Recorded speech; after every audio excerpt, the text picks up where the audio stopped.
할렐루야. 순전한 교회 주일 예배에 나오신 여러분 모두를 주님의 이름으로 환영합니다. 우리 옆에 분에게 함께 이렇게 인사하실까요? 하나님이 우리와 함께 하십니다. 하나님이 우리와 함께 하십니다. 네.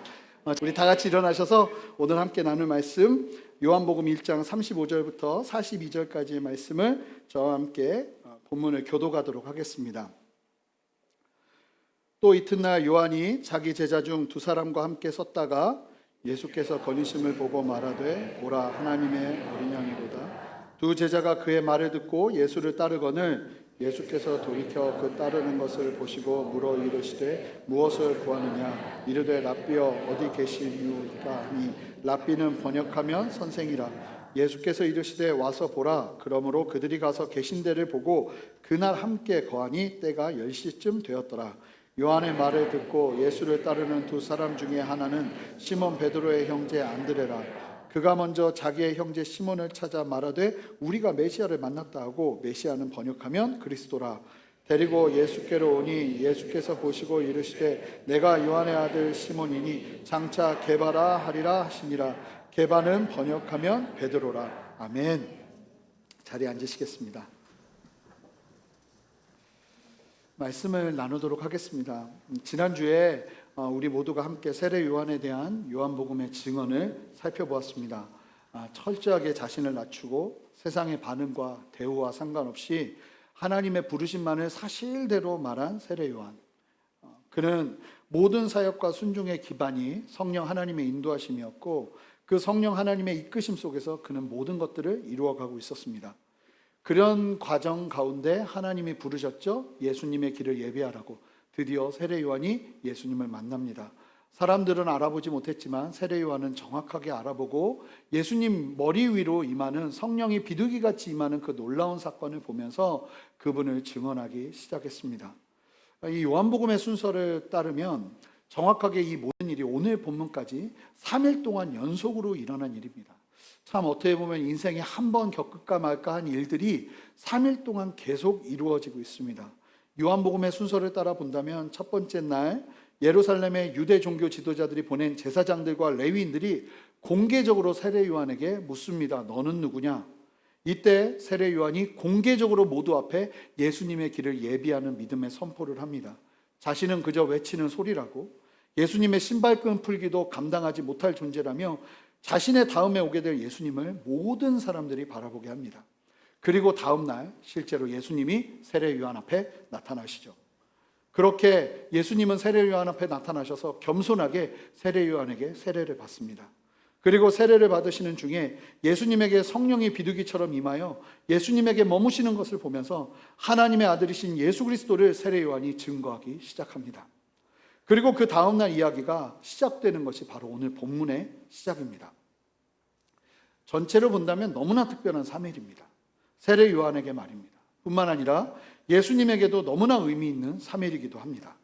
예수님께서 이제 본격적으로 공생의 사역을 시작하셔야 하는데 세례 요한의 예비된 광야의 소리가 필요했고 예수님의 사역의 시작을 알리는 참된 세례가 준비되어 있어야 했습니다. 그리고 이제 예수님께서 거니실 때 세례 요한의 제자였던 두 사람이 예수님을 따르기 시작하면서 본격적으로 제자들과의 사역이 시작됩니다. 그 이야기가 오늘 본문에 담겨 있어요. 우리 함께 35절 말씀 읽도록 하겠습니다. 함께 읽겠습니다.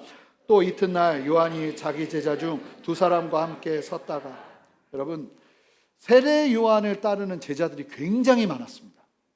어쩌면 예수님을 따랐던 사람들의 수보다 세례 요한을 따랐던 사람들의 숫자가 훨씬 많았을 가능성이 큰 이유가 뭐냐면 나중에 이제 예수님께서 십자가를 지시고 난 이후에도 보면 세례 요한의 제자들이 이 유대인들 안에 남아 있었어요. 심지어는 소아시아 지역에도 남아 있었어요. 그 정도로 세례 요한의 제자들이 굉장히 많이 있었는데 그 많은 제자들을 뒤로하고 두 명의 제자와 함께 예수님이 서 있는 거예요. 그러면서 이들이 예수님의 첫 제자가 되는 이야기를 담고 있는데 이 두 제자가 누구냐면 첫 번째는 안드레입니다. 안드레가 누구냐면 시몬 베드로의 형제입니다. 뭐 형이다 동생이다 갖고, 왜냐하면 정확하게 얘기해주고 있지 않아서 형이냐 동생이냐 갖고 또 피 터지게 싸우는 사람들이 있습니다. 사실 우리에게 중요한 건 아닙니다. 근데 아마도 잘 보면 안드레는 아직도 싱글이었고 베드로는 이미 결혼을 하고 있었습니다. 그렇게 볼 때, 그리고 여러 정황을 볼 때 베드로가 형일 가능성이 굉장히 큽니다. 또 그렇게 이야기하면 요즘 같은 시대에 형보다 동생이 먼저 결혼하는 경우도 있잖아요. 또 그렇게 얘기할 수도 있지만 중요하지 않습니다. 그 베드로가 하여간 안드레의 형제예요. 그것이 40절에 밝혀집니다. 그러면서 이 40절에 말해주고 있는 이 안드레, 한 사람이 안드레고 또 다른 사람은 밝혀지지 않아요.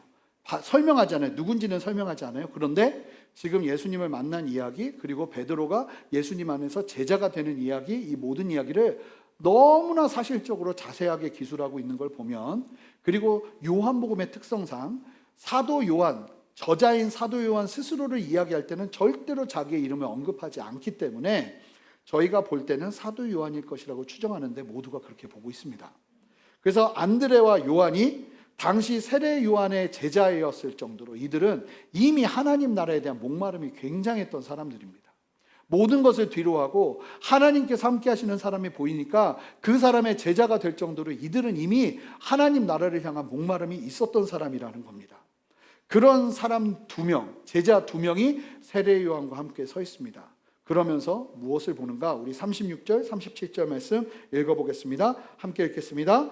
예수께서 건의심을 보고 말하되 보라 하나님의 어린 양이로다. 2 제자가 그의 말을 듣고 예수를 따르거늘.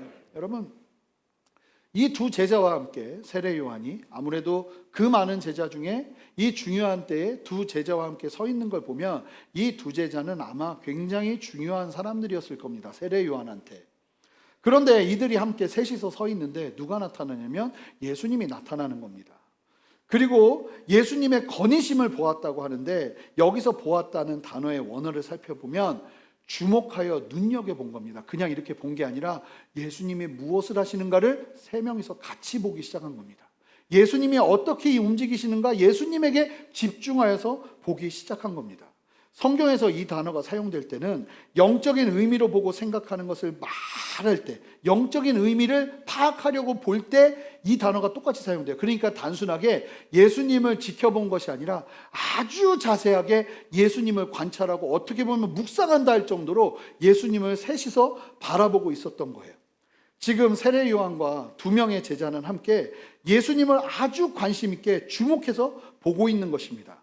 이때 예수님이 거니고 계셨어요. 거닐다는 단어로 표현하다 보니까 느낌이 마치 산책하고 계시는 것처럼 보이는데 산책 나온 게 아니라 지금 예수님이 거니신 건 두루 다니신다는 의미예요.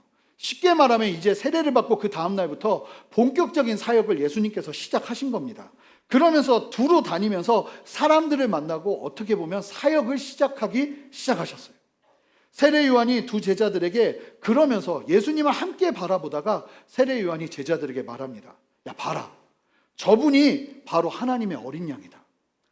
그분이 바로 우리가 그토록 기다리던 메시아라고 말하고 있는 거예요. 메시아라고. 하나님의 어린 양이라고. 안드레와 요한은요, 세례 요한의 제자가 되어서 배우면서 스승의 부르심은 하나님의 어린 양을 예비하는 데 있다는 것을 누구보다도 잘 알고 있었어요. 그리고 드디어 자신들과 스승 앞에서 그토록 기다리던 하나님의 어린 양이 나타나게 된 것입니다. 세례 요한이 하필이면 그런데 왜 이때 제자들에게 예수님을 소개하는 것일까요? 저분이 바로 하나님의 어린 양이라고 왜 말씀하고 있는 것일까요? 세례 요한이요. 우리가 그토록 찾던 메시아가 드디어 나타났다고 2명의 제자들에게 말하고 있는 이유가 무엇일까요? 그렇죠. 나를 따르던 제자들의 시선을 지금 움직이기 시작하는 겁니다. 이제 내가 아니라 주님을 바라봐야 될 때라고. 나를 따르지 말고 누구 따라가라고요? 지금 저기 보이시는 예수님 따라가라고. 세례 요한의 이와 같은 모습이요, 여러분 쉽지 않습니다. 이게 지난주에 나누었던 세상이 나를 높이려 할 때 철저하게 사실을 말하고 자신을 낮추는 게 쉽지 않다고 말씀드렸는데 그것만큼이나 쉽지 않은 게 지금 세례 요한이 하고 있는 모습입니다. 자신의 소중한 사람들을 이제 예수님의 사람이 되게 하는 것 말입니다. 하지만 제가 믿는 것은 우리 모두가 세례 요한과 같아야 한다고 믿습니다. 우리 모두의 양육과 교회 안에서의 훈련들, 그리고 서로가 영향을 주는 관계 안에서 우리의 관계도 방향성도 이와 같아야 한다는 것입니다. 결국은 나를 떠나서 예수님의 제자가 되게 하는 것이 우리가 해야 될 일이라는 것입니다. 하나님은 사람을 통해서 누군가를 세우고 일으키시지만 그 관계가 영원히 지속되어야 하는 스승과 제자의 관계로 머물면 저는 위험하다고 생각해요. 결국은 그 관계를 통해서 함께 예수님을 바라보기 시작해야 되고, 나의 영향을 받고 성장한 사람이 함께 예수님을 바라보기 시작해요. 처음엔 나를 바라보지만 함께 예수님을 바라보기 시작해야 돼요. 그리고 난 다음에 그들 스스로가 예수님을 바라보며 떠날 수 있도록 내어 주어야 한다는 겁니다. 제가 사역자분들을 만나다 보면, 특히 이제 청년 사역을 오래 하신 분들을 만나다 보면, 뭐 의도적으로 막 못돼서 그런 게 절대 아니에요. 그분들의 마음도 충분히 알아요. 그런데 뭐라고 말하냐면, 자신이 양육했던 사람들은 항상 자신의 제자들이라고 이렇게 이야기를 하는 경우가 굉장히 많아요. 다 많이들 그러시더라고요. 뭐 괜찮죠. 근데요, 저는 내 제자다라는 말이 들을 때마다 계속 막 귀에서 걸려요. 특히 목양을 해야 되는 목회자에게 있어서 내 제자가 어디 있겠습니까? 모두가 예수님의 제자죠. 물론 저는 그분들이 그런 의도로 그런 말을 하는 게 아니라는 걸 너무 잘 알아요. 그럼에도 불구하고 제가 이런 이야기를 하는 건 조심하고 싶은 거예요. 처음에는 목회적인 영향을 주겠지만 그들이 예수님을 바라보며 예수님의 제자가 되게 하여야 한다는 겁니다. 우리는 그 예수님의 양을 잠시 맡아서 예수님께 이끄는 목자일 뿐이에요. 항상 기억해야 한다는 거예요. 예수님의 제자를 만들어야 한다는 것을 기억해야 한다는 거예요. 그래서 단순하게 저에게 익숙해지는 교회와 성도님을 세우는 것이 아니라, 바라는 것은 순전한 교회 안에서도 한 목사의 성도들, 한 교회의 성도들 여기서 머무는 것이 아니라, 이 교회의 목표는 여러분 모두가 예수님을 바라보고 예수님의 제자가 되어서 각자에게 역사하시는 성령 하나님의 이끄심을 경험하면서 서게 되는 은혜를 누리시기를 주님의 이름으로 축복합니다. 그렇게 각자가 예수님의 부르심과 이끄심을 경험하면서 세상에서 빛과 소금의 역할을 감당하는 예수님의 제자가 되도록, 그렇게 우리의 존재 목적이 필요하다는 거예요. 그래서 성도님들께서도 개인적인 관계들 속에서 영적인 교제를 하고 양육하고, 그렇게 개인적인 관계 속에서 사람들을 세우다 보면 막 정이 들고, 이 관계가 굉장히 재밌습니다. 굉장히 다이나믹합니다. 그럼에도 불구하고 깨어 있어야 돼요. 사람을 의지하는 것이 아니라 하나님을 의지하는 자녀로 자라도록 세우는 것이 필요하다는 겁니다. 어느 정도 훈련을 시켰는데 잘 보니까 그 다음부터 계속 힘들고 어려울 때마다 나에게만 상의를 한다면 그때부터는 적시는 거예요. 아니에요. 하나님 앞에 기도할 수 있도록, 하나님 앞에 나갈 수 있도록 도와야 된다는 거예요.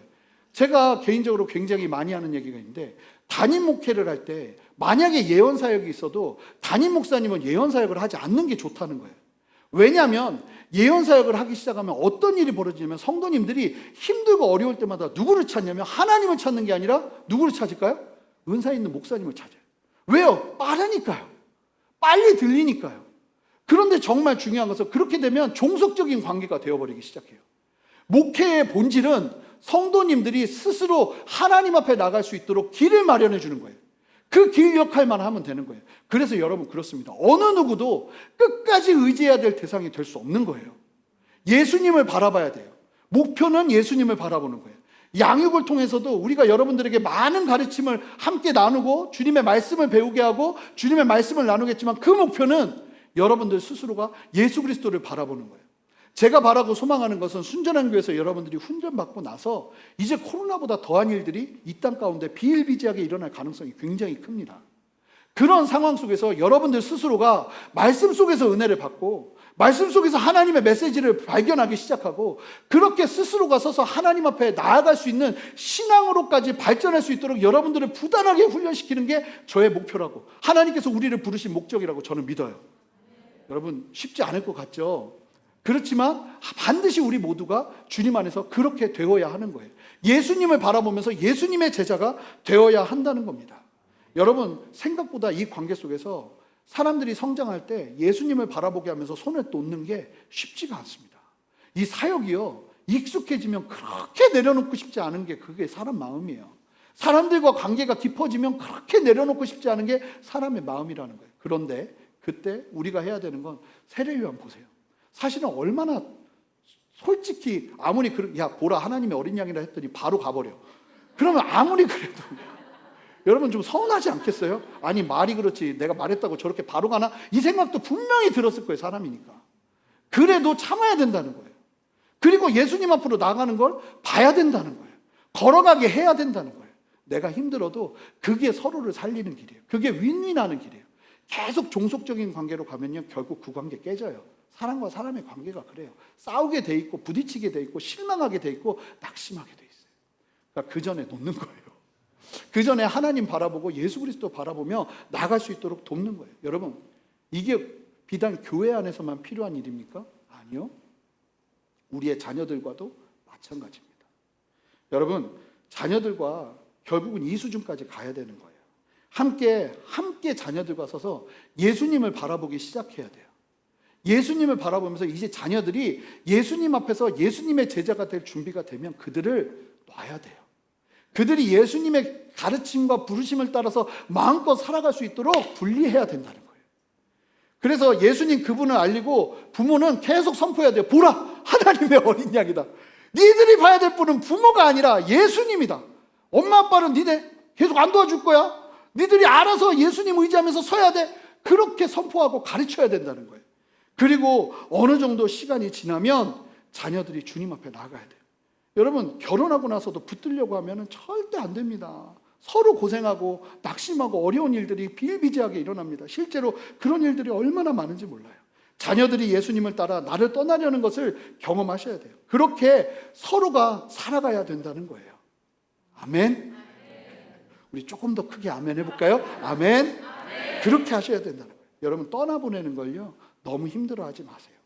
예수님을 따르는 길이라면 그 길이 가장 안전한 길이에요. 놓아주어야 합니다. 그 은혜가 필요하다는 거예요. 다시 본문으로 돌아가서 이 제자들이 그러니까 그 말 듣고 두 명이 예수님을 계속 따라갔단 말입니다. 따라가고 나니까 38절 예수님이 이제 보시죠. 말씀하세요. 38절 말씀 읽어보겠습니다.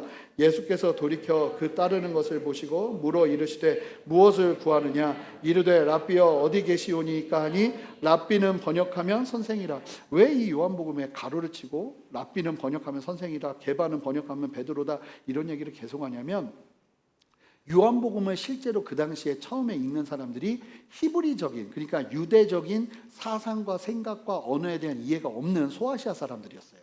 그러니까 이 말을 들으면 무슨 말인지 몰라요. 그러니까 계속 이렇게 주석처럼 설명하는 내용이 있어요. 그러니까 요한복음을 읽던 사람들은 사실은 이스라엘의 기본적인 문화적인 배경 지식을 갖지 못한 사람들이다. 완전히 헬라 사람들이라는 것을 보여주는 거죠. 그래서 이런 설명이 계속 있습니다. 그렇게 세례 요한의 두 제자가 예수님을 따르니까 예수님께서 돌이켜서 그들을 바라보십니다. 예수님께서 아주 자세하게 관심을 보고 그들을 바라보셨다는 것을 알 수 있어요. 왜냐하면 여기서 예수님께서 제자들을 보셨다는 말에 해당되는 헬라어가 데아사메노스라는 단어예요. 데아사메노스. 주목한다는 뜻이 있는데요. 또 다른 재미있는 뜻이 있어요. 초자연적으로 바라보는 것을 의미해요. 그러니 예수님께서 단순하게 보신 것이 아니고요. 제자들의 마음과 중심까지도 초자연적으로, 그러니까 딱 어떤 사람인지를 그냥 보자마자 아셨다는 것을 알 수 있어요. 여러분, 그래서 예수님 앞으로 나갈 때, 예배할 때요, 마음의 중심을 잘 정리하시는 것이 굉장히 필요합니다. 순전하게 예수님을 높여드리고 영광 돌려드리고자 하는 마음으로 여러분들의 마음을 정리하시는 게 필요해요. 왜냐하면 예배 드리는 순간 하나님은 우리에게 나타나셔서 데아사메노스를 하시기 때문에 그래요. 우리의 중심을 보시기 때문에. 그래서 여러분들에게 도전하고 싶어요. 반드시 최소한 예배 10분 전까지는 오실 수 있으면 오세요. 그리고 예배의 장소에 앉으셔서요, 바로 기도하시기 시작하세요. 마음을 정리하세요. 하나님을 향해 마음을 정하세요. 왜냐하면 주님은 우리를 데아사메노스 하시거든요. 우리의 중심을 바라보시고 파악하신단 말이에요. 분주한 마음 그 상태로 예배하기에는 주님은 그러한 영광 받으시기에 합당한 분이 아니에요. 최고의 영광을 받으셔야 될 분이 바로 예수 그리스도이신 줄 믿습니다. 그래서 우리가 미리 와서 준비하면서 우리의 마음을 주님 앞에 드리는 것이 필요해요. 그렇게 주님 앞에 나아갈 때, 주님이 우리를 바라보기 시작할 때 주님이 뭐라고 묻는지 아세요? 제자들을 탁 바라보시고 난 다음에 제자들에게 묻습니다. 무엇을 구하느냐?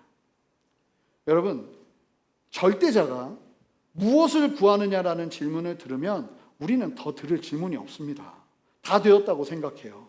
왜냐하면 알라딘 요술램프를 찾는 게 힘들어서 그렇지, 요술램프 찾고 나서 소원을 들어줄 테니 소원을 말해봐, 이 이야기 들으면 끝인 겁니다. 그 다음은 끝나는 것 아니겠습니까?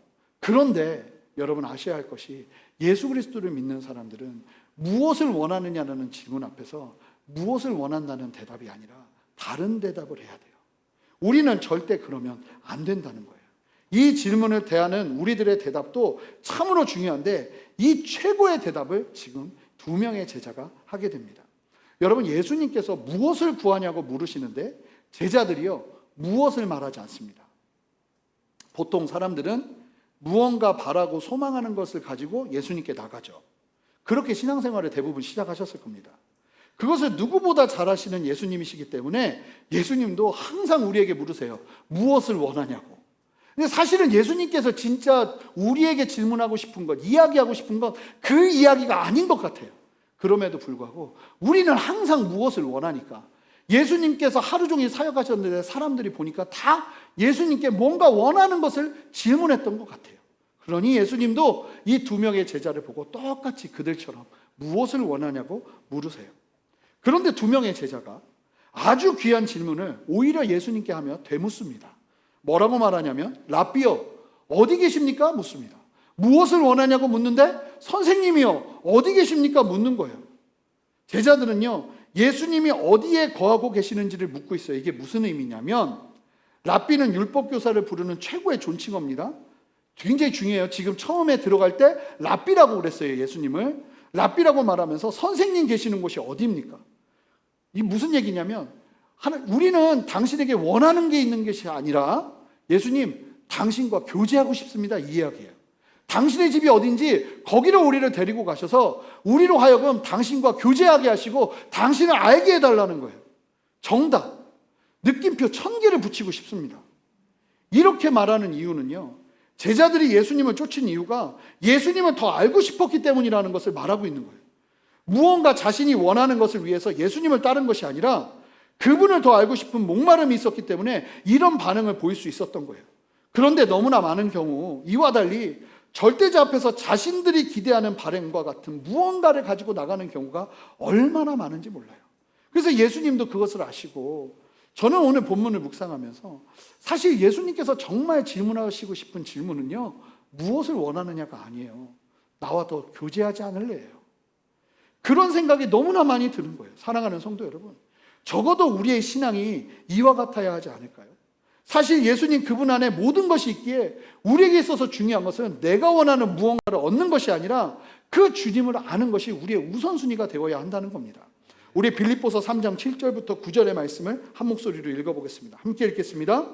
그러나 무엇이든지 내게 유익하던 것을 내가 그리스도를 위하여 다 해로 여길 뿐더러 또한 모든 것을 해로 여김은 내 주 그리스도를 예수를 아는 지식이 가장 고상하기 때문이라. 내가 그를 위하여 모든 것을 잃어버리고 배설물로 여김은 그리스도를 얻고 그 안에서 발견되려 함이니 내가 가진 의는 율법에서 난 것이 아니요 오직 그리스도를 믿음으로 말미암은 것이니 곧 믿음으로 하나님께로부터 난 의라.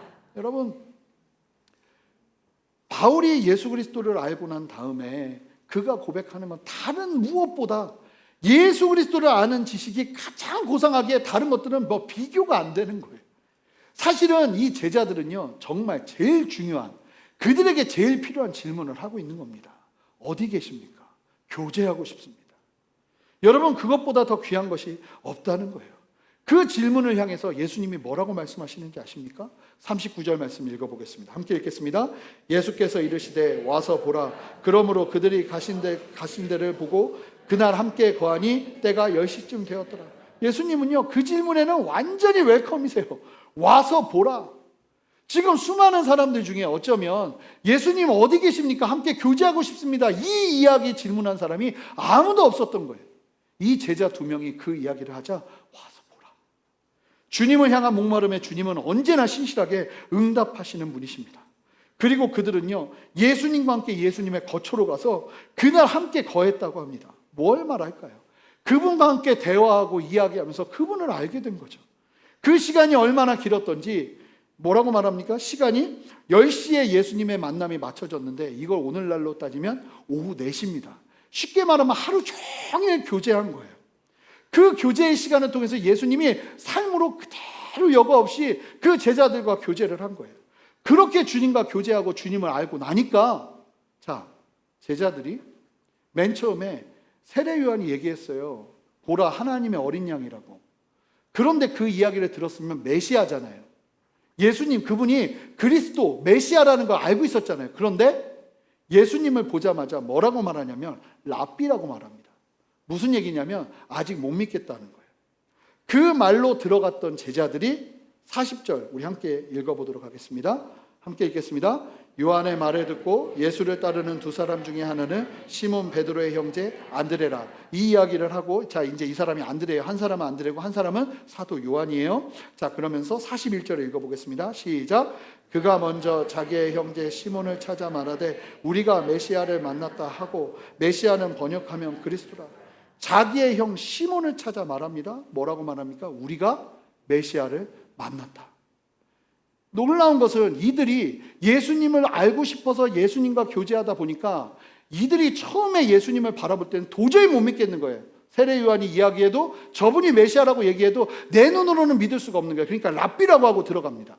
사실은 이 제자들이 굉장히 건강한 거예요. 여러분, 믿어지지 않는데 메시아라고 하는 게 더 위험한 거예요. 잘 보니까 교회에 다니면서도 이런 신앙 가운데 있는 분들이 굉장히 많아요. 이단에서요, 이단이 가르치는 거 들으면 이상하대요. 못 믿겠대요. 근데 어떻게 하다가 믿어지는지 아세요? 그 안에다가 심어놓은 사람들이 있대요. 그러면서 쉬는 시간이 되면 나와가지고 이렇게 얘기한대요. 기가 막히지 않아? 말씀이 너무나 놀라워. 아니, 어떻게 이런 말씀이 있대? 이 이야기를 옆에서 들으면요, 갑자기 나만 못 알아들은 건가 싶은 생각이 드니까 긴장하기 시작하는 거예요. 그러면서 옆에서 너무 좋은 말씀이야, 너무 좋은 말씀이야 하니까 자기도 모르게 그러면 좋은 말씀인가 보다 하고 넘어가면서 이단이 되어버린다는 거예요. 실제로 자기가 믿고 의식하고 그렇게 주님을 바라보는 것이 아니라 옆에 사람들 때문에, 체면 때문에. 우리가 여기서 다 아멘 해도 어쩌면 우리 안에도 그럴 수 있어요. 그런데 이 제자들의 용기가 필요해요. 못 믿겠으면 못 믿겠다고 하셔야 돼요. 잘 모르겠으면 모르겠다고 하셔야 돼요. 진짜 위험한 게 뭔지 아세요? 의사 앞에서 병이 있는데도 의사 기분 좋으라고, 격려 받으라고 나 나았다고 하는 거예요. 이거 얼마나 위험한 거예요. 모르겠으면 모르겠다고 할 수 있는 게 굉장히 필요해요. 그래야 예수님을 만나고 그분을 메시아라고 고백할 수 있는 기회가 생겨요. 그냥 랍비라고 이야기하고 랍비라고 말하는 그 제자들의 모습이 너무나 필요한 우리들의 모습이라는 거예요. 여러분, 그래서 신앙생활 하면서요, 못 믿겠으면, 모르겠으면 모른다고 하시는 것도 용기예요. 그게 창피하지 않은 거예요. 원래 모르는 거예요. 그리고 성령의 도우심 안에서 우리가 알아가는 거예요. 근데 좀 힘드실 분들이 있어요. 신앙생활 한 지 벌써 많이 됐어요. 그 상태에서 모르겠다고 하는 게 쉽지 않아요. 그래도 하셔야 된다는 거예요. 그렇게 모르는 건 모른다고 하고 알아가기 시작할 때 하나님 앞에서 알게 되는 참된 진리가 있어요. 그렇게 제자들처럼 서시는 여러분 되시기를 주님의 이름으로 축복합니다. 그런데 보셔서 아시겠지만 예수님께서 무엇을 원하냐고 물으실 때 제자들이 랍비와 함께 교제하고 싶다고 말했어요. 이미 스승 세례 요한이 하나님의 어린 양이라고 말하는 것을 들음에도 불구하고 아직들은 믿을 수 없었지만 그들이 예수님을 메시아로 보죠. 그들이 예수님과의 만남을 마치고 나서 흥분하기 시작했습니다. 그리고는 안드레는 이분이 메시아라는 것을 확신하고 난 다음에 바로 무엇을 하냐면 그의 형제 시몬을 찾습니다. 그리고 그의 형제 시몬을 찾아 우리가 메시아를 만났다고 말합니다. 이게 뭘 말할까요? 자, 메시아를 만났어요. 그러니까 갑자기 시몬이 떠올라요. 왜 시몬이 떠올랐을까요? 메시아를 그렇게 기대하고 원하고 있던 사람이 바로 형 시몬이었거든요. 그러니까 바로 생각이 난 거예요. 그리고는 막 달려가서 우리가 메시아를 만났다고 합니다. 여러분, 안드레는 세례 요한의 제자였음에도 불구하고 세례 요한을 그와 같이 전하지 않았어요. 그런데 예수님이 메시아라는 확신이 오자 그는 바로 누가 떠오르냐면 자기의 형 시몬이 떠오르는 겁니다. 시몬이 떠오른 이유는 말씀드린 것처럼 시몬이 그만큼 예수님을 고대하고 있었다는 거예요. 이게 굉장히 중요해요. 모든 사람들, 지금 나오는 3명이 다 엄청난 목마름을 가지고 있었어요. 이 땅에 하나님의 나라의 도래를 너무나 기다리고 있는 목마름이 있었던 사람들이라는 거예요. 그러니 안드레가 먼저 형에게 찾아가서 말하는 거예요. 우리가 그토록 기다리던 메시아를 만났다고요. 이러한 안드레의 모습을 종교개혁가 존 칼빈이 이렇게 이야기합니다. 이 안드레의 모습, 형에게 찾아가서 메시아를 만났다고 하는 이 모습은 이것이 믿음의 본질이라는 거예요. 믿음은 빛을 끄지 않고 그 빛을 사방에 발산하는 게 믿음이라는 거예요.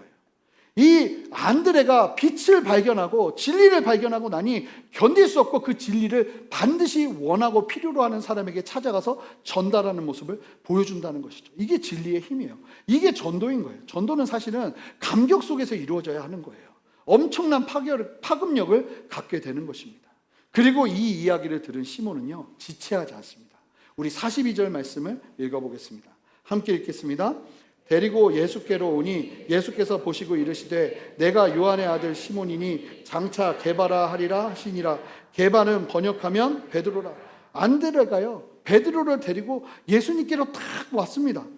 먼저 만난 안드레가 예수님 앞으로 베드로를 데리고 오자마자 예수님께서 시몬을 보시고, 마찬가지로 시몬을 그냥 보시는 것이 아니라 똑같이 초자연적인 하나님께서 보시는 그 하나님의 눈으로 정확하게 이 시몬을 파악합니다. 그러면서 뭐라고 말하냐면 네가 요한의 아들 시몬이다. 아버지도 맞추고 내 이름도 맞춰요. 한 번에 그렇게 말씀하시는 거예요. 그렇게 자신의 이름까지도 아시는 예수님을 보고 얼마나 놀랐을까요? 그리고는 예수님께서 한마디를 더 하세요. 너는 이제 시몬이 아니라 이제 앞으로 장차 게바로 불리게 될 거다. 게바라고 불리게 될 거라고 이야기하는 거예요.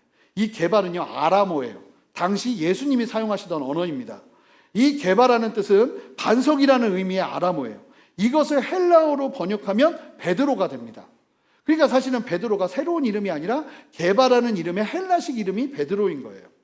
예수님은요, 베드로의 과거와 지금, 앞으로의 미래도 모두 알고 계셨어요. 그리고 더 이상 시몬이라고 말씀하지 않고 시몬은요, 응답하셨다는 뜻이에요. 그런데 이 시몬은 다혈질이고 급하고 거친 사람이었는데 그가 이제는 더 이상 예수님이 바라보시고 난 다음에 묵직한 반석으로 예수 그리스도의 교회를 세우는 기초석과 같은 사람으로 그런 역할을 감당하게 될 것으로 예수님께서 말씀하시면서 지금 이 베드로를 세워주고 계시는 거예요.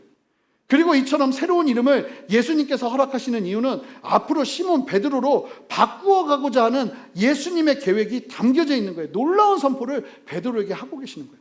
앞으로 너를 그와 같이 이제 더 이상 시몬이 아니라 반석처럼 굳건하게 내가 너를 세워갈 것이다 말씀하시는 주님의 선포인 거예요. 지금은 어부이고 다혈질이고 부족한 것이 많았지만 주님은 우리를 지금의 우리의 모습으로만 보고 말씀하지 않으시고 우리를 보실 때 우리를 변화시키시며 인도하실 것을 기대하시고 우리에게 말씀하시는 분이에요. 그런데 잘 보시면 누가 먼저 예수님 만났죠? 안드레가 먼저 예수님 만났어요. 안드레 만났을 때는 그런 말 하나도 안 했어요. 하루 종일 있는데 그냥 대화만 했어요. 그러고 났는데 갑자기 자기 형 베드로를 딱 데리고 왔더니 베드로는 예수님이 보자마자 요한의 아들 시몬아, 여기서 멈추는 게 아니라 네가 장차 게바라 하리라 하면서 예수님이 엄청난 비전을 막 부어주시는 거예요. 여러분, 이 상황에서 사실은 일반적으로 본다면 안드레는 큰 시험에 들어서 예수님을 떠나야 됩니다.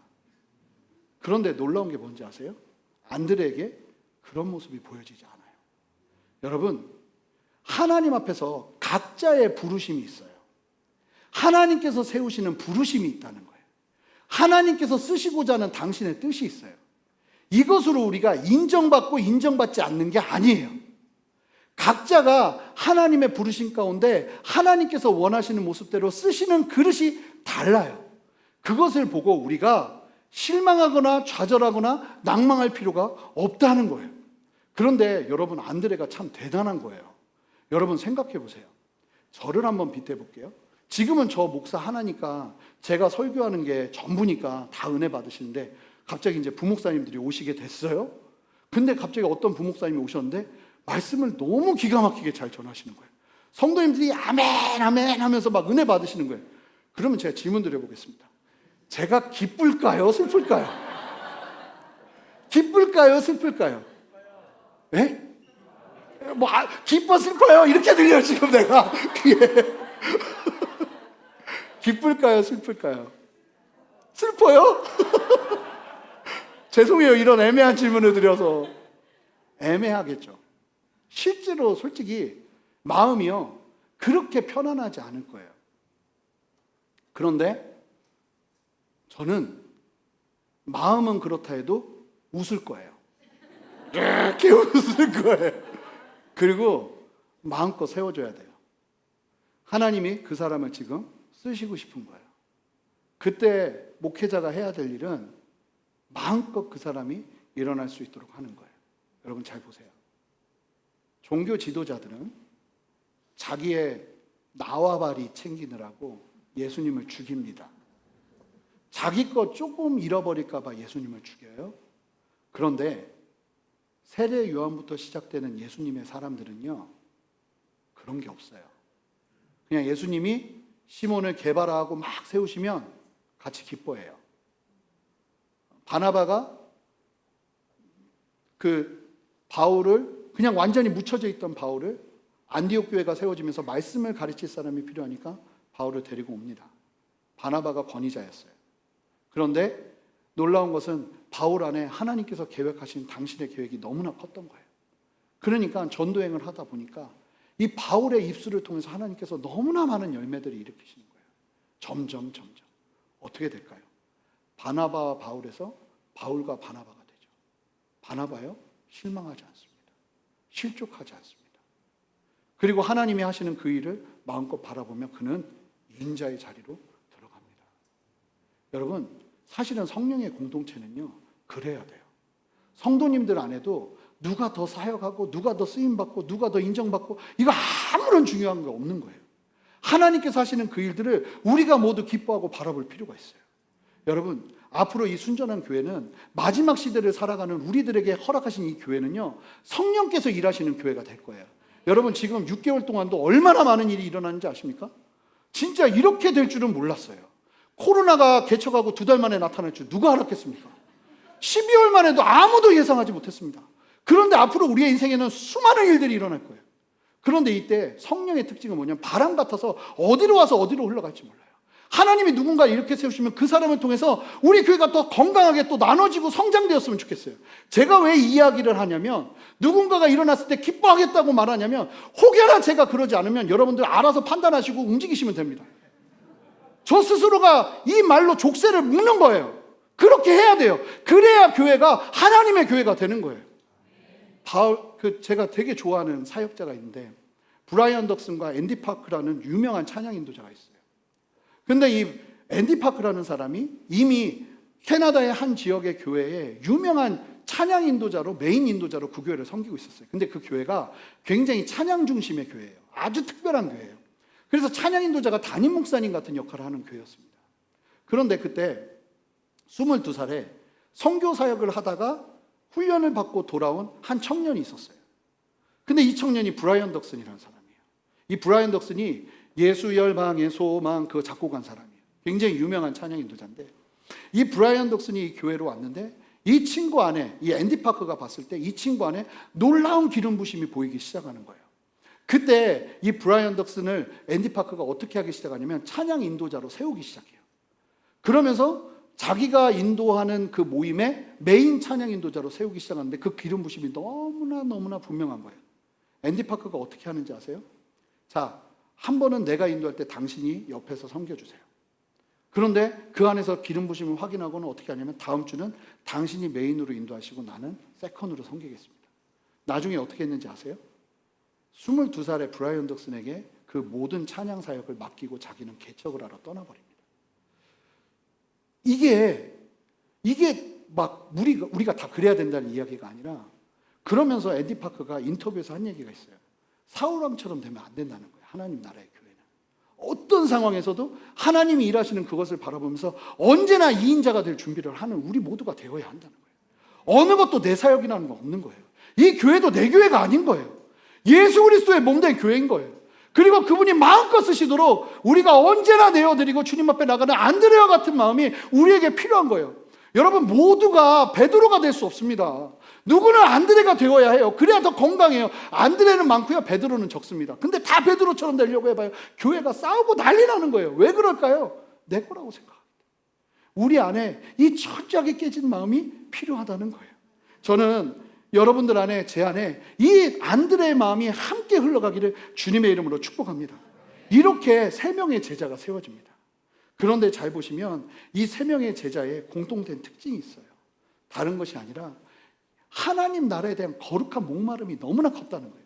그들은 뭐가 필요하냐, 무엇이 중요하냐, 무엇을 원하냐 라는 질문을 들어도 무엇은 아무것도 아니에요. 나에게 필요한 것은 다른 것이 아니라 하나님의 나라예요.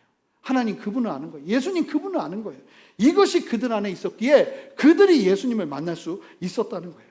안드레의 형제 베드로도 마찬가지였어요. 그는 어부였고 보잘것없는 성질이 억센 사람이었지만 그 안에 메시아를 향한 순전한 기대가 있으니까 그 목마름으로 메시아를 만나게 되는 역사를 경험하게 되는 거예요. 여러분, 결국은요, 우리 안에, 성도들 안에 이 거룩한 목마름이 반드시 필요하다는 겁니다. 할렐루야. 그 목마름으로 주님은 우리에게 강력하게 응답하시고 이제 너는 개바가 아니라 반석처럼 굳게 하실 것이라는 주님의 말씀을 듣게 되는 역사를 우리 모두가 경험하게 되는 거예요. 여러분, 예수 그리스도를 찾는 이유가 너무나 중요합니다. 단순히 무엇을 원해서 예수님을 찾잖아요. 그러면요, 예수님 만나는 게 참 어려워요. 그리고 더 놀라운 건 예수님이 설사 그 소원을 들어주셔도 사람들 다 그래요. 들어주고 나면 잠깐 잘하다가 또 서운해져요. 그게 사람 마음이에요. 누구보다도 그것을 잘 아시죠. 여러분, 세상에 예수님도 몰랐던 소크라테스가 한 말인데요, 숙고하지 않는 삶은, 깊이 생각하지 않는 삶은 살 가치가 없다고 말했어요. 세상 사람들도 알아요. 이 제자들 안에 깊은 질문이 있었어요. 메시아, 하나님의 나라. 여러분, 우리는 이 땅을 살아가면서 정말 질문해야 될 것을 질문하는 것이 아니라 질문하지 말아야 될 것을 질문하면서 사는 우리들이 얼마나 많은지 몰라요. 나는 누구이고, 나는 이 땅에 왜 태어났고, 나를 무엇을 위해서 하나님께서 나를 창조하셨고, 나를 향한 하나님의 기대는 무엇인가. 여러분, 이것이 우리 모두의 목마름이 되시기를 주님의 이름으로 축복합니다. 그분을 알고 싶다, 그분을 만나고 싶다, 그분과 함께 교제하고 싶다. 제가 신학교 때 한 전도사님을 만났는데 이분이 너무 늦게 공부하러 오신 거예요. 머리도 하얘요. 그런데 이분이 이제 유학까지 오셔서 공부하시는데 굉장히 고생을 많이 하시는 게 보여요. 그래서 어느 날 이제 그분과 교제를 하면서 식사를 하게 됐어요. 근데 어떻게 예수님을 믿게 됐나 봤더니 옛날에 유신 시절에 운동권 출신이에요. 완전 운동권 출신. 유물론, 물질론. 교회는 정말로 가지 말아야 될 곳으로 알고 있었고, 그렇게 젊은 시절을 보내다가 아니다 하는 것을 알기 시작했대요. 그러면서 내 존재에 대해서, 나의 근원적인 질문을 하기 시작하면서 진짜로 웬만한 종교, 남미 호랑교까지 웬만한 종교는 다 찾아보기 시작했고 가보기 시작했대요. 그런데 채워지지 않더라는 거예요. 그렇게 가보도 채워지지 않아서 이제 마지막 남은 게 어디냐면 교회인 거예요. 교회는 정말 가기 싫었으니까. 그런데 교회에 가서 하나님의 말씀을 듣고 그분을 만난 거예요. 그 근원적인 질문을 하니까 그분을 만날 수밖에 없는 것이죠. 여러분, 우리 모두에게 이러한 질문이 필요하고 이 질문 속에서 갖게 되는 참된 목마름이 우리 모두에게 필요하다는 겁니다. 우리가 예수님 그분을 알기 원하고 목말라 할 때 주님은 우리를 찾아오세요. 그렇게 목마름을 가지고 나갈 때 주님의 제자가 되는 것입니다. 할렐루야. 여러분, 모두에게 이 목마름이 있으시기를 바라고, 순전한 교회의 모든 성도들은 이 목마름으로 주님 앞에 나아가는 은혜가 있으시기를 주님의 이름으로 축복해요. 그래서 코로나보다 더 강력한 전염성이 강한 주님을 알고 싶고 만나고 싶은 목마름이 우리 모두에게 퍼지기를 주님의 이름으로 축복합니다. 제자들을 무시할 게 아니에요. 보니까 모두가 무언가를 바라면서 예수님께 나아갈 때 그들은 무엇이 아닌 예수님을 알고자 하는 순전한 목마름이 있었으니까 그들이 제자가 된 거예요. 보니까 주님이 찾는 사람들은요, 뛰어난 사람들, 확실한 사람들이 아니라 진짜 나를 향한 목마름이 있는 사람들. 그 목마름만 있다면 주님은 우리를 만나세요. 제자들이 랍비에서 메시아로 만나는 것처럼 이제 더 이상 여러분, 남들이 만난, 내 아내가 말하는 예수, 남들이 만난 예수, 그 예수를 바라보는 것이 아니라 내가 만난 예수를 마음껏 고백하고 예배하는 그런 은혜가 우리 모두에게 있어야 하지 않겠습니까? 그 은혜의 자리로 여러분 모두를 초청합니다. 오늘 이 시간 주님께 여러분들의 마음을 여시고, 주님 나에게 오셔서 나에게 주님을 계시하여 주시고 나에게 주님을 알게 하여 주시옵소서. 그 마음으로 나아가시는 여러분 모두 되시기를 주님의 이름으로 축복합니다. 우리 다 같이 일어나시겠습니다. 우리 함께 기도할 때 함께 믿음의 두 손을 들고 마음을 열고, 주님, 무엇을 원해서 주님 앞에 나오는 것이 아니라 주님을 알기를 원합니다. 주님을 만나기를 원합니다. 어떠한 상황 속에서도 주님을 향한 목마름으로 나아가기를 원하오니 하나님이 목마름에 해결함을 주시옵소서. 생명이신 예수여, 내게 임하여 주시옵소서. 그렇게 우리 주님 앞에 간절히 기도하며 나갑니다. 함께 기도하겠습니다. 한 마음으로 기도하겠습니다. 기도합니다. 주님, 우리 안에 역사하시옵소서. 주님 다스려 주시옵소서. 주님 우리에게 말씀하여 주시옵소서. 한 성도 한 성도에게 아버지 하나님 이 시간 말씀하시는 주님 보게 하시고 알게 하시고 경험하게 하여 주셔서 주님께서 원하시고 말씀하시는 대로 아버지는 우리가 주님을 깨달아 하는 참된 은혜를 누리기를 원하오니 주여 역사하여 주시옵소서. 하나님 내가 질문하기를 원합니다. 내가 주님 앞에 묻기를 원합니다. 아버지 내 인생의 근원적인 이 질문 앞에 반응하시고 말씀하시는 주님을 만나기를 원하오니 주님 나를 만나 주시옵소서. 주님을 따르겠습니다. 주님을 붙잡겠습니다. 주님 역사하여 주시옵소서. 우리 다 눈을 감겠습니다. 다 눈을 감고 이 시간 기도하는데 하나님 여러분 눈을 감고 모두가 눈을 감겠습니다. 저도 눈을 감겠습니다. 하나님 내가 주님을 바라보며 주님을 알기를 원합니다. 아직까지 알지 못했던 예수 내 안에 계시하여 주시고 주님을 따르게 하여 주시옵소서. 그런 분들만 두 손을 드십시오. 하나님 나를 만져 주시옵소서. 나를 만나 주시옵소서. 하나님 나를 붙들어 주시옵소서. 하나님의 역사가 함께 할 것입니다. 우리 함께 기도할 때 이 시간 주님 만나 주시고 주님 붙잡아 주시고 주여 역사하여 주시옵소서. 우리 함께 주님의 이름 한번 크게 부르며 기도합니다. 주여! 주님 우리에게 말씀하시고 역사하시는 주님을 찬양합니다. 한 사람 한 사람 주님 만나 주시고 아버지 하나님 마음을 열고 주님 앞에 기도하며 나갈 때 주님 예수 그리스도를 나의 구주로 만나고 랍비가 아니라 선생이 아니라 메시아요 그리스도요 살아계신 하나님의 아들임을 경험하며 알게 되는 참된 은혜를 누리기를 원하오니 이 시간 주여 말씀하여 주시옵소서. 이 시간 주여 계시하여 주시옵소서. 이 시간 주여 만나 주시옵소서. 만져 주시옵소서. 할렐루야 할렐루야. 주님 역사하여 주시옵소서. 하나님 주님을 향한 참된 목마름이 우리 안에 시작되어지기를 원합니다. 주님을 알기를 원합니다. 무엇이 필요한 것이 아니라 주님 우리에게 필요한 것은 주님 당신을 아는 것입니다. 주님 날마다 주의 말씀으로 우리를 가르쳐 주시고 여러 상황들과 삶들 속에서 주님 우리를 붙잡아 주셔서 우리 안에 거하시는 주님을 알고 더 깊이 주님의 제자의 길로 들어갈 수 있는 은혜 허락하여 주시기를 원하오니 역사하여 주시옵소서. 남들이 먹여주는 예수 그리스도의 은혜가 아니라 내게 말씀하시는 예수 그리스도의 은혜를 누리며 나아가는 영적인 교통이 주님과 이루어지기를 원하오니 이 시간 역사하여 주시옵소서. 내가 예수 그리스도 이름으로 명하는 것은 그 모든 영적인 교감을 막는 모든 죄악의 끈들과 주로부터 오지 않은 무신들은 예수 그리스도 이름으로 명하노니 떠나갈지어다. 새롭게 하시고 온전케 하여 주시옵소서. 그렇게 역사하실 주님을 찬양하며 감사드리며 예수 그리스도 이름으로 기도합니다. 아멘. 우리 함께 주님 앞에 찬양하기 원합니다. 예수도 알기 원함은 내 평생의 소원 구속해 주신 그 사랑을 간절히 알기 원합니다. 그렇게 고백하며 주님 앞에 나가겠습니다. 함께 고백합니다.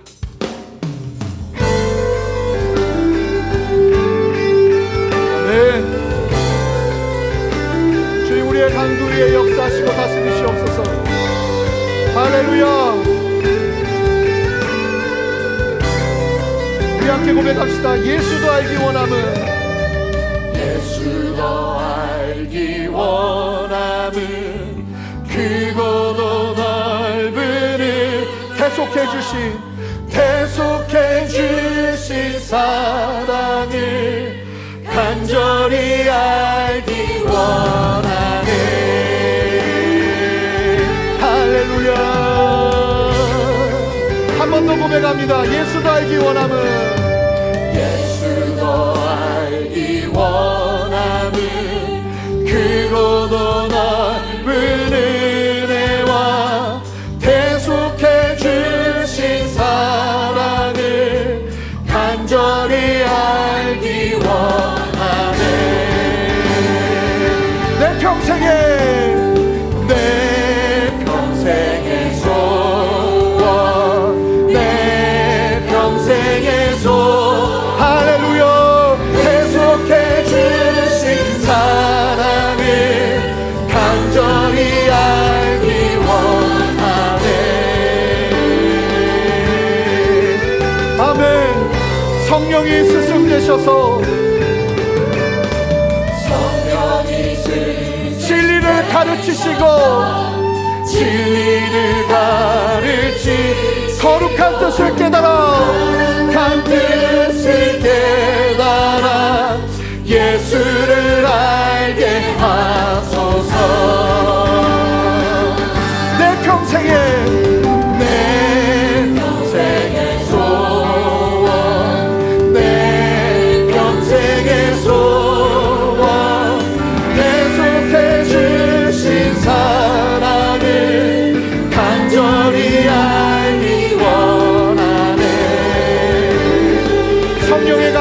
속에서 성령의 강화 받아서 하나님 말씀 배우니 그 말씀 한 절 한 절이 내 맘에 교훈 되도다. 선포합시다. 내 평생의 소원, 내 평생의 소원, 계속해 주신 사랑을 간절히 알기 원하네. 예수가 우리 두 손을 듭시다. 영광에 들어 있도다. 평화의 왕이 오시니 그 나라 왕성하도다. 내 평생의 소원, 내 평생의 소원, 내 평생의 소원, 계속해 주신 사랑을 간절히 내 평생의 소원, 내 평생의 소원, 내 평생의 소원, 계속해 주신 사랑을 간절히 하기 원하네. 목마른 나의 영혼 주를 부르니 아멘 아멘. 나의 맘 만져 주소서. 주님만을 원합니다. 더 원합니다. 나의 맘 만져 목마른 나의 영혼 선포합니다. 목마른 나의 영혼 주를 부르니 아멘. 나의 맘 만져 주소서. 주님만을 원합니다. 더 원합니다. 나의 맘 만져 주소서. 주님, 우리가 함께 모여 예배할 때마다 우리의 많은 기도 제목이 있겠지만 그 모든 상황을 뒤로하고 언제나 주님 무엇을 원하냐는 주님의 말씀 앞에 어디에 계십니까? 주님과 교제하길 원합니다 하는 이 고백, 감사함으로 드리는 이 헌물을 주님 기뻐 받아주시고 이 제물이 사용되는 곳마다 하나님의 나라와 하나님의 영광을 위하여 쓰임받을 수 있도록 주여 역사하시고 함께하여 주시옵소서. 이제는 우리 주 예수 그리스도의 크신 은혜와 아버지 하나님의 무한하신 사랑과 성령의 내주하시며 교통하시는 신실한 역사하심이 오늘 말씀을 기억하며 우리에게 말씀하시는 주님, 우리에게 역사하시는 주님, 우리에게 모든 것을 보여주시는 주님 앞에 주님을 알기를 원한다고 고백하며 나가기를 결단하는 이 자리에 계신 모든 성도님들과 성도님들의 가정과 직장과 삶의 모든 터전 위에 함께 예배하는 모든 성도들의 삶 가운데 그리고 이 나라와 온 열방에 이제로부터 영원토록 함께 하시기를 간절히 축원하옵나이다. 아멘.